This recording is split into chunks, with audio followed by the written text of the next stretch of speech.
Je participe pas au MDR 84 et MDR 85 pour cause de baccalauréat. Paix à mon âme. Bonjour, j'espère que ça roule pour vous. Bon alors, j'ai eu quelques petits problèmes avec l'application Hasard. L'application fonctionne très bien, seulement le recording s'est mal passé. J'étais en déplacement à Paris et le peu que j'ai essayé d'enregistrer, ça enregistrait nickel l'image, mais par contre il n'y avait pas le son de ma voix. Donc on reprogrammera une session meet-up en bonne et due forme un peu plus tard. Et cette fois-ci, je donnerai un jour et une heure précise, histoire que vous soyez le plus nombreux à participer. En plus, entre-temps, j'ai trouvé un thème beaucoup plus sympa et encore plus participatif. Donc encore une fois, désolé, ce n'est que partie remise. Et sinon, dans le précédent MDR, je vous avais posé cette question. Comment être un bon père? N'oubliez pas de souhaiter la bonne fête à votre papa, et voici vos meilleures réponses. Tu peux pas être un... Non, c'est bon, j'en ai ras le cul, roll safe, là, on le voit partout, roll safe, j'en peux plus. Suivant, commencez par savoir que t'es père. Effectivement, ça serait un bon début. Pour être un bon père, il faut savoir faire le dab. So 2016. Dire oui quand maman dit non. Et accessoirement, dire non quand maman dit oui. Comment être un bon père? Être stérile. Ne jamais oublier de faire un bisou affectueux...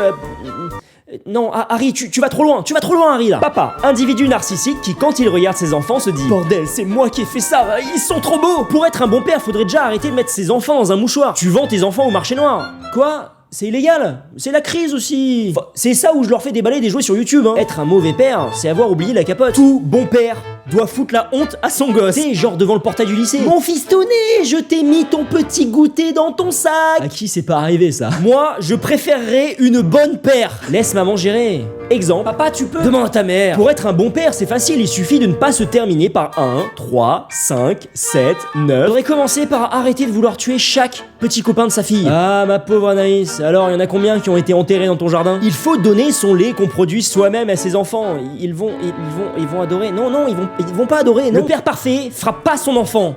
Sauf quand il fait des fautes d'orthographe comme ça, petit con. Quand tu sais que ta femme et toi, vos beautés sont approximatives, pour être un bon père, adopte. Idéalement, pas comme lui, ou alors t'en profites pour avoir plein de cadeaux. Pour être un bon père, je sais pas, allez, dans 9 mois. Pour être un bon père vert, il faut un père vert. Il faut prendre exemple sur lui, le meilleur des pères. Comment être un bon père? Faire comme Oedipe, ken ta mère. Pour être un bon père, il faut pouvoir rentrer dans du 6 ans.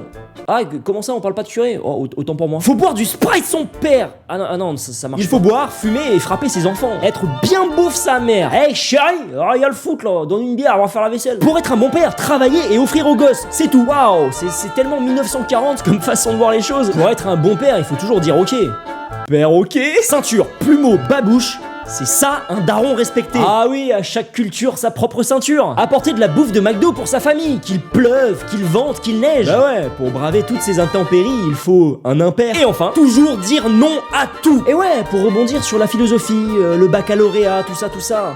C'est vrai que quand t'es papa, c'est important de toujours dire non. Parce que les noms du père, vous avez 4 heures ou sinon je vous fous un coup de...